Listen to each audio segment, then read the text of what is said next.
Let us look at how to multiply two values of decimals. For example, if you are having 0.25, we have already seen multiplication with 10, 100,000 and so on. Let us say we are multiplying with 0.2. So, we have a decimal value here and a decimal value here. So, what happens when we multiply 0.25 into 0.2? So, the easiest way to do it is first multiply the two numbers as you are doing normal multiplication. So, we have 25 multiplied by 2 getting 50. So, when we multiply this 25 into 2 is 50, the other thing we have to note is the decimals.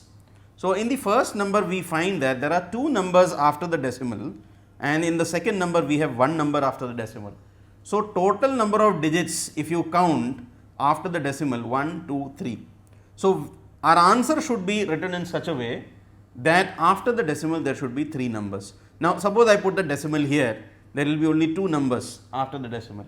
So, we will have to put the decimal here and insert a 0 in between, so that we get 3 numbers after the decimal. So, we get 0.050, or this can be simply written as 0.05, because in the end the 0 does not have any meaning. Although the 0 before the 5 has significance, if there is a number followed by a 0, especially in the decimal part, so 0 here has a meaning, but here you may or may not write. So, 0.05 is the same as 0.050. There is no difference between the two. So, we can write it as 0.05 or 0.050. What happens now if you multiply, let us say 0.75, you are multiplying by a whole number, let us say 2. Now, in this case we have one decimal value multiplied by a whole number.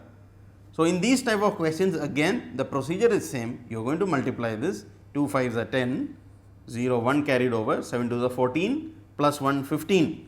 So, we get 150. Now, we see the decimal is here and there are two numbers after the decimal. So, our answer should also have two numbers after the decimal. So, we have 1 and 2.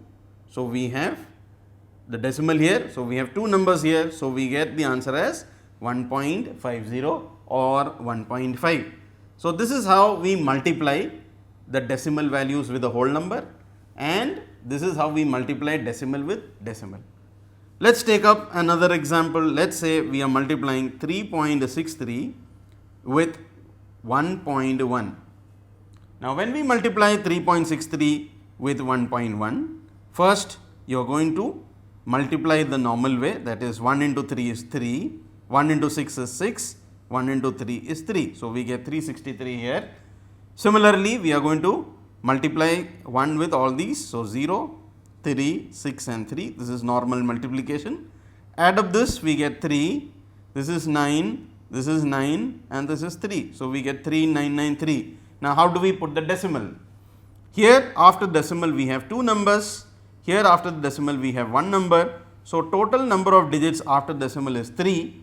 So, which means that in our answer also we should have 3 numbers after the decimal. So, 1, 2 and 3, therefore, the decimal will be placed here. So, we can say the answer is 3.993.